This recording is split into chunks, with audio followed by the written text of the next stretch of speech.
waktu bagi Kristus. Mari kita berdoa. Kami bersyukur Bapa, saatnya melanjutkan renungan kitab Injil Markus. Kami mohon belas kasihan anugerah pertolongan-Mu supaya kami mengerti dan menghidupi firman-Mu. Dalam nama Tuhan Yesus kami berdoa bersyukur. Amin. Hai anak-anak, jumpa lagi dalam Renungan Habatus. Yuk kita lanjutkan kitab Injil Markus pasal 6 ayat 6b sampai 13. Nanti semua di rumah dibaca ya. Nah, sekarang kita sama-sama dulu baca ayat 7a. 1, 2, 3. Ia memanggil ke-12 murid itu dan mengutus mereka berdua-dua. Nah, anak-anak, telah sekian lama murid-murid mendampingi Tuhan Yesus melayani. Tiba saatnya bagi Tuhan Yesus untuk mengutus ke-12 muridnya.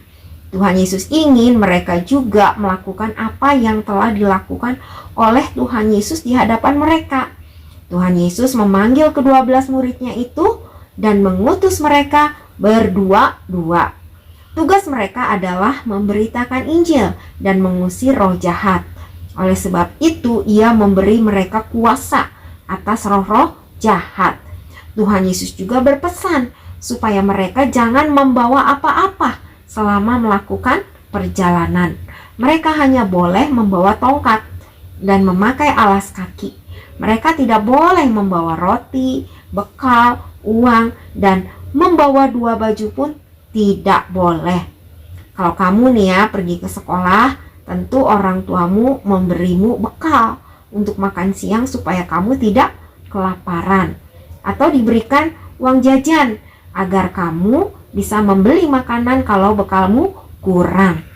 Tetapi Tuhan Yesus melarang murid-muridnya membawa bekal ataupun uang. Lalu bagaimana ya kalau mereka merasa lapar? Nah, anak-anak, yang mengutus murid-murid adalah Tuhan Yesus. Jadi Tuhan Yesuslah yang akan memelihara keadaan mereka.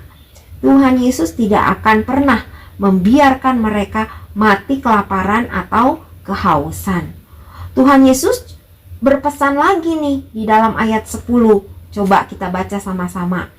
Kalau di suatu tempat kamu sudah diterima dalam suatu rumah, tinggallah di situ sampai kamu berangkat dari tempat itu. Tuhan Yesus mengutus mereka untuk memberitakan Injil, dan apabila orang itu mau mendengarkan berita Injil itu, maka orang itu juga pasti mau menerima mereka tinggal di rumahnya. Di sanalah Tuhan akan memelihara hidup mereka, yaitu ketika tuan rumah itu memberi mereka makan, minum, dan tempat tinggal. Tapi bagaimana kalau ada orang yang tidak mau menerima mereka? Yuk kita baca sama-sama ayat 11. Tuhan Yesus berkata, "Dan kalau ada suatu tempat yang tidak mau menerima kamu, dan kalau mereka tidak mau mendengarkan kamu, keluarlah dari situ dan kebaskanlah debu yang di kakimu sebagai peringatan bagi mereka." Orang yang menolak mereka adalah orang yang tidak mau bertobat dan tidak merasa membutuhkan juru selamat.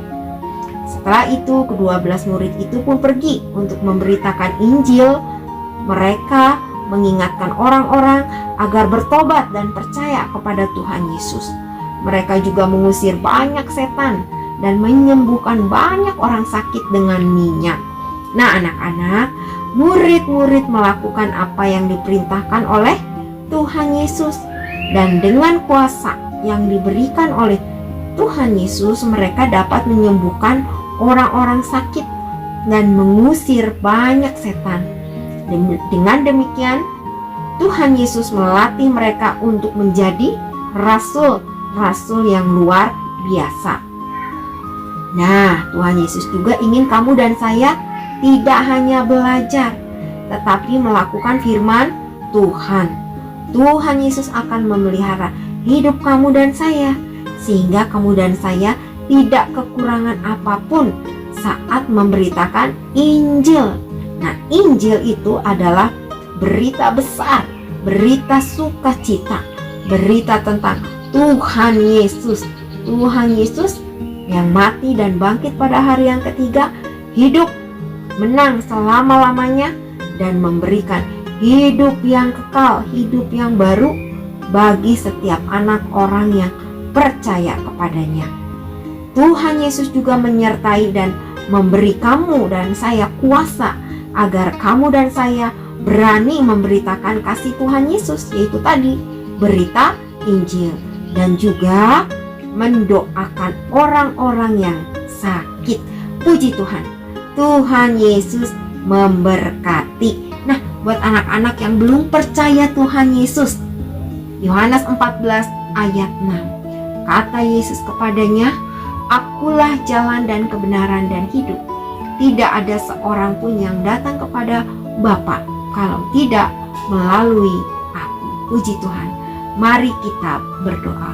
Kami bersyukur karena kami diingatkan kembali bahwa kami yang sudah percaya kepada Tuhan Yesus adalah milik-Mu dan kami adalah murid-murid-Mu. Kami mohon anugerah Tuhan supaya sejak kecil kami senang belajar firman Tuhan, sehingga kami dapat menjalankan tugas kami sebagai murid Tuhan Yesus, yaitu memberitakan Injil-Mu. Berkatilah kami dengan kuasa kasih dan firman-Mu, sehingga kami senang memberitakan Injil kemanapun kami berada. Ampuni kami jika kami masih lalai. Berbelas kasihanlah, berkatilah dan pimpinlah hidup kami. Terima kasih Bapa, dalam nama Tuhan Yesus kami berdoa bersyukur. Amin. Tetap di dalam firman Tuhan ya anak-anak. Tuhan Yesus memberkati. Dah.